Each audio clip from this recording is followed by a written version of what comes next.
Amém, meus irmãos? Graça e paz de Cristo. Privilégio é estar aqui hoje, nessa manhã, podendo compartilhar um pouco da palavra de Deus. Então, convido você que está aí na sua casa, pegar a sua Bíblia e abrir comigo aqui no livro do profeta Jeremias. Livro do profeta Jeremias, me acompanhe. No capítulo 10, vamos nos ater ao versículo 1 ao versículo 7. Livro do profeta Jeremias, capítulo 10, versículo 1 ao versículo 7, diz assim: Ouçam a palavra que o Senhor dirige a vocês, ó casa de Israel. Assim diz o Senhor: não aprendam o caminho dos gentios, nem fiquem com medo dos sinais nos céus, porque com eles os gentios se atemorizam. Porque os costumes dos povos são vaidade. Cortam uma árvore do bosque e um artífice a trabalha com um machado. Com prata e ouro a enfeitam, com pregos e martelos a fixam, para que não caia. Os ídolos são como um espantalho em pepinal. Eles não falam, necessitem de quem os leve, porque não podem andar. Não tenham receio deles, pois não podem fazer o mal, também não podem fazer o bem. Não há ninguém semelhante a ti, ó Senhor. Tu és grande, e grande é o poder do teu nome. Quem não temeria a ti, ó Rei das nações?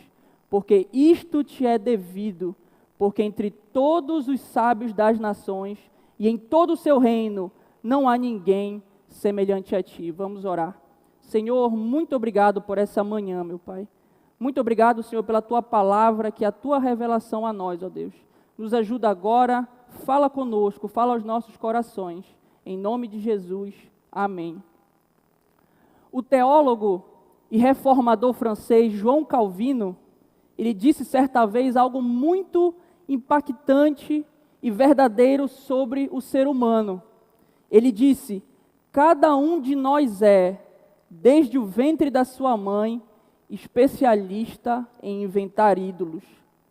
Em outra oportunidade, ele também disse: a mente humana é, por assim dizer, uma forja perpétua de ídolos. A ideia é que após a queda, todo ser humano possui naturalmente a tendência de direcionar sua adoração às coisas criadas, deixando de glorificar o único que é digno de adoração, o Criador. Nesse sentido, em inúmeras vezes, a Bíblia demonstra esta disposição humana em adorar a criatura e não o Criador.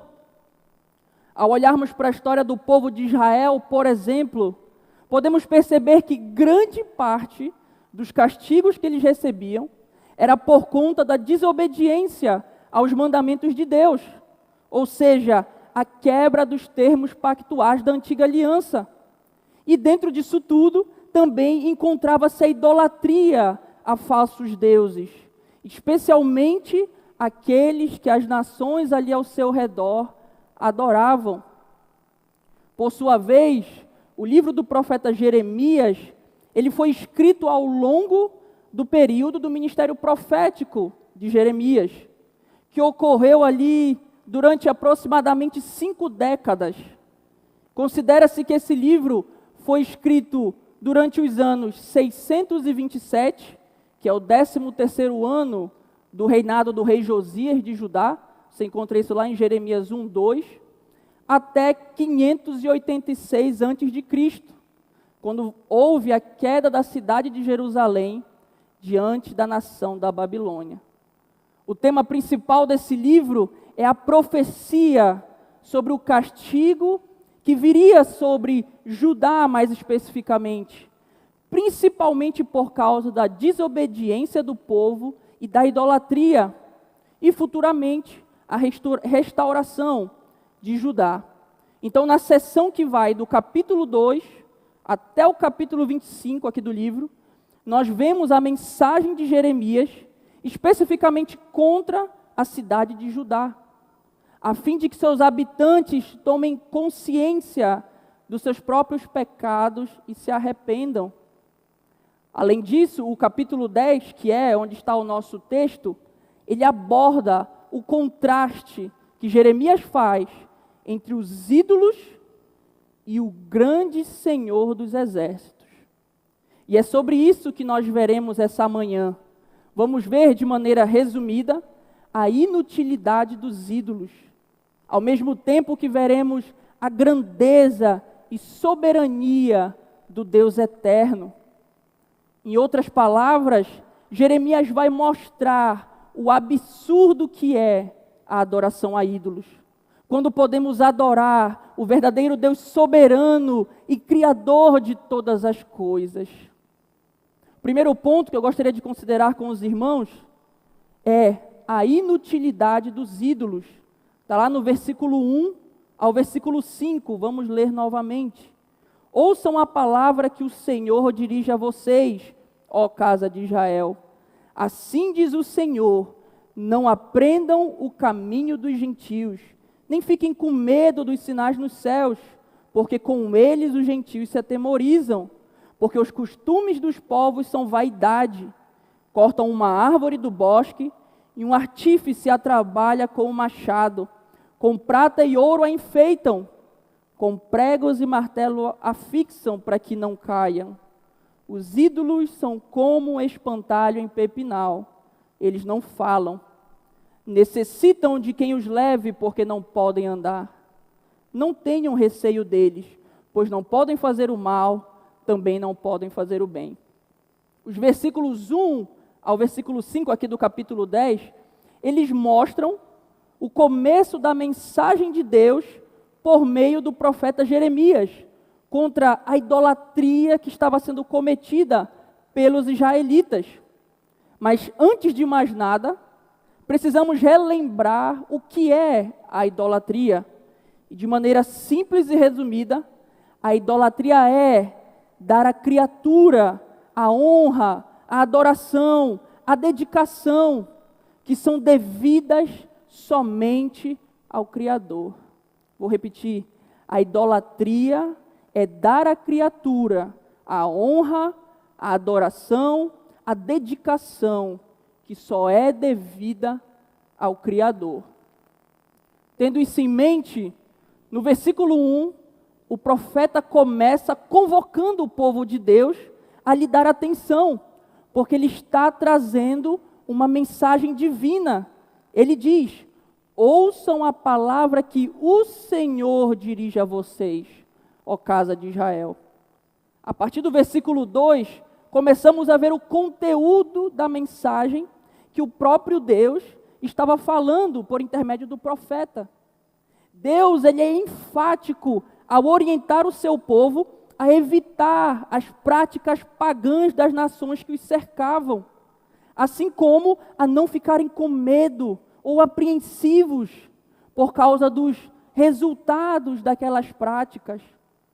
A frase aqui no nosso texto, não aprendam o caminho dos gentios, ela traz a ideia no original de que o povo não deveria se acostumar ou se envolver com o estilo de vida, especialmente as práticas éticas e religiosas daquelas nações pagãs.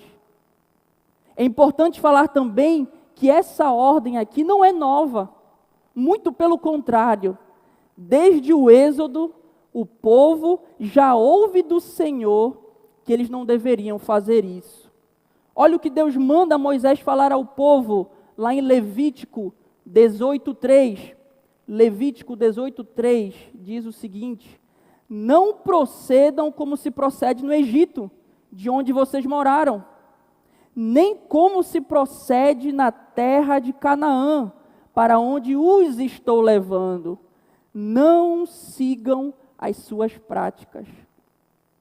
Ao mesmo tempo, na advertência, nem fiquem com medo dos sinais dos céus, na continuação do nosso texto em Jeremias, a palavra aqui traduzida por medo ou espanto em algumas outras versões, ela indica a incapacidade de agir ou pensar por causa de uma pressão externa, por causa de algo externo, uma circunstância externa.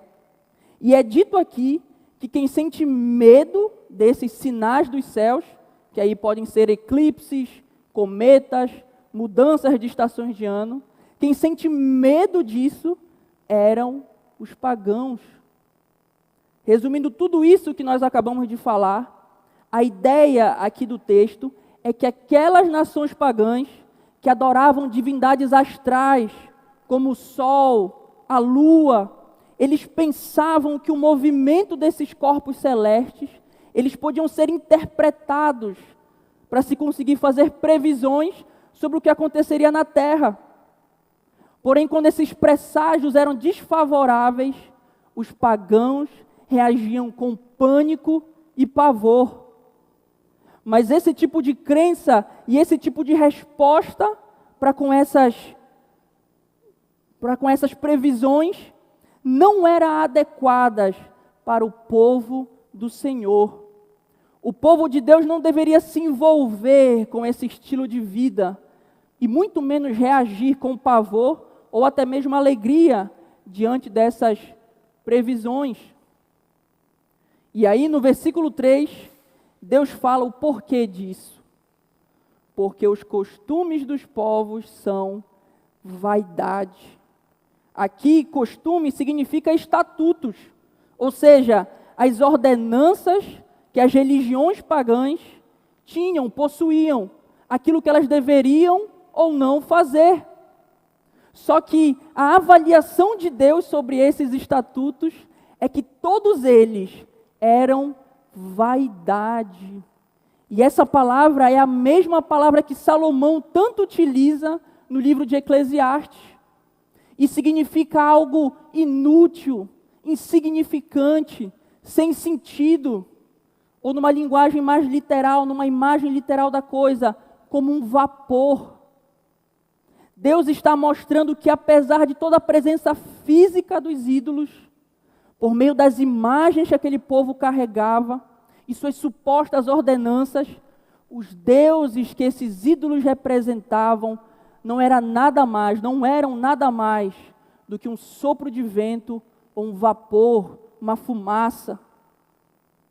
Essa afirmação geral é então seguida por uma razão mais específica do porquê as observâncias e os ídolos pagãos devem ser ignorados com segurança.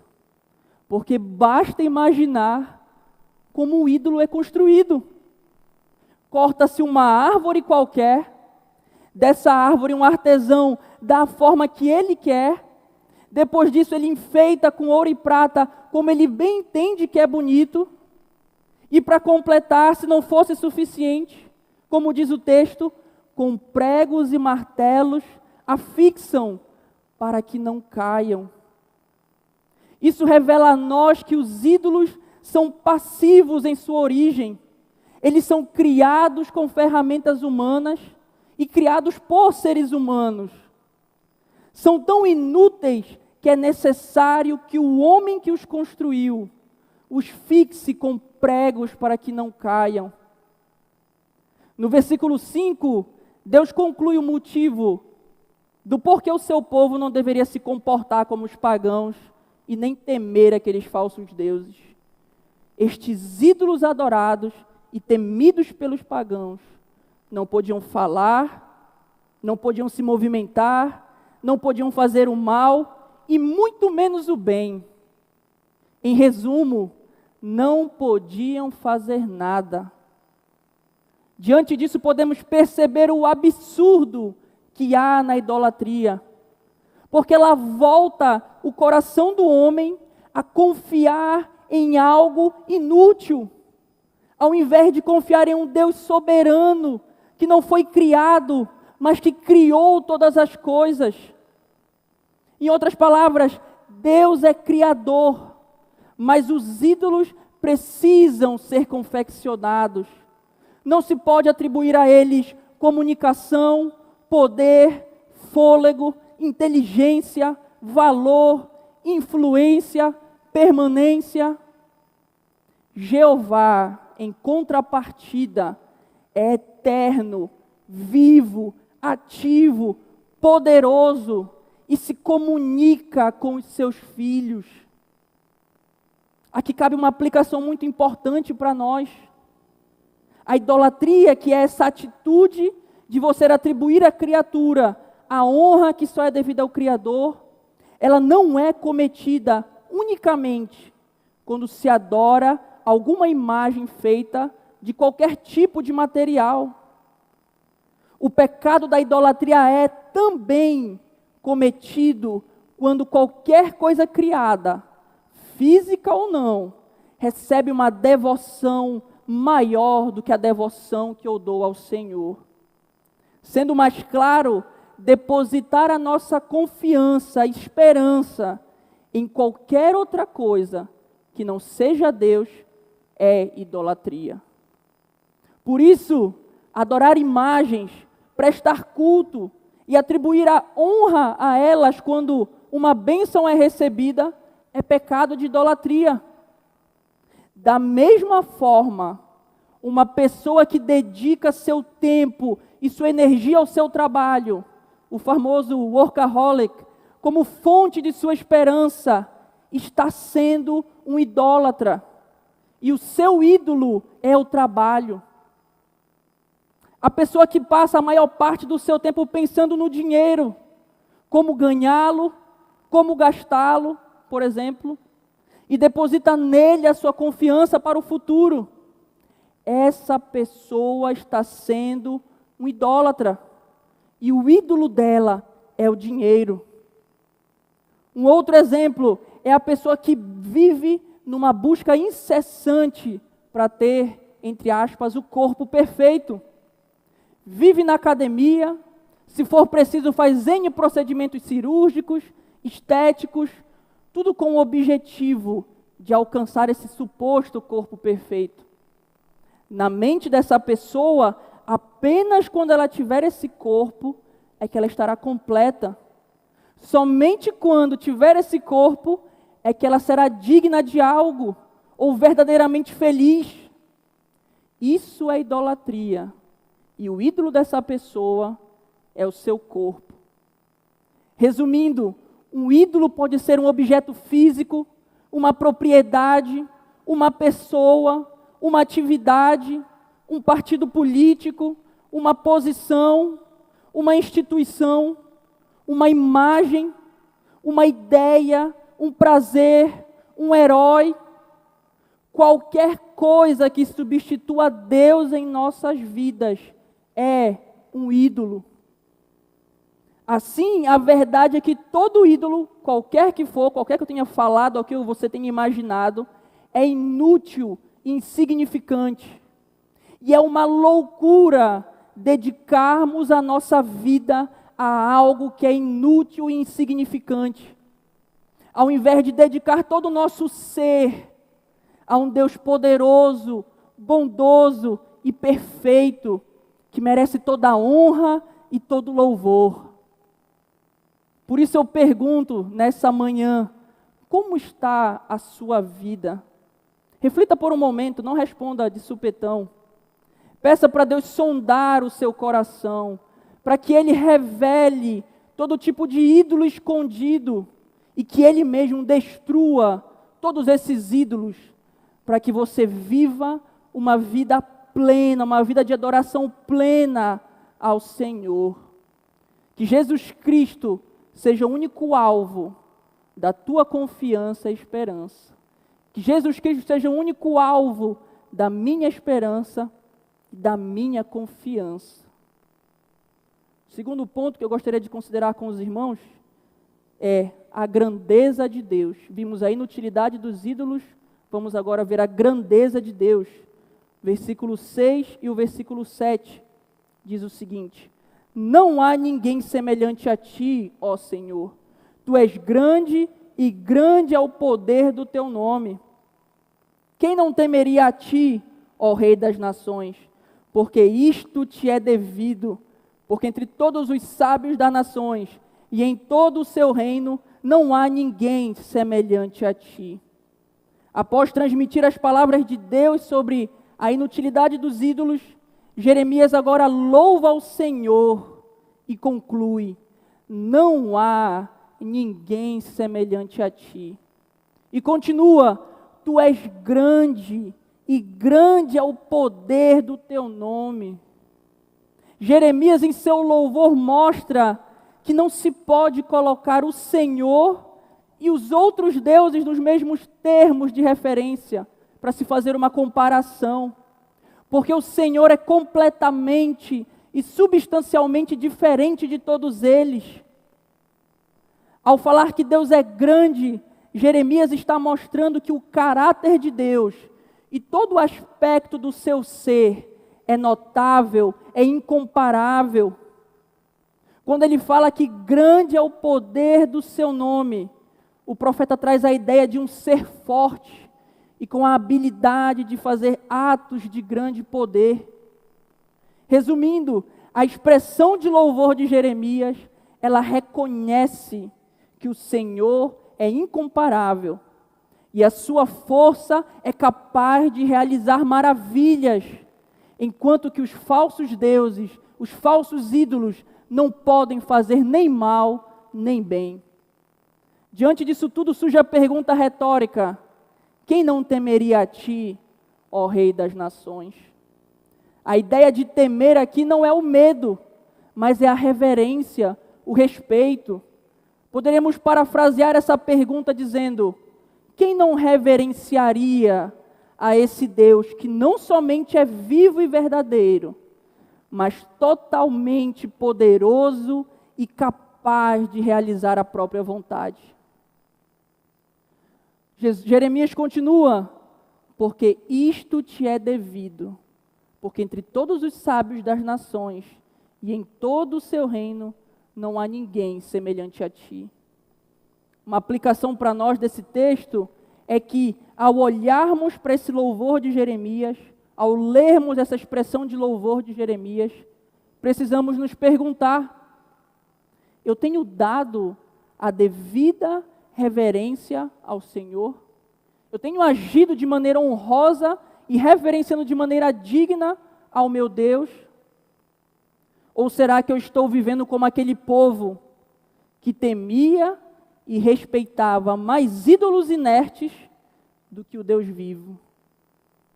É importante refletirmos sobre isso, porque por mais que a nossa boca afirme que reverenciamos o nosso Deus, muitas vezes as nossas atitudes dizem o contrário.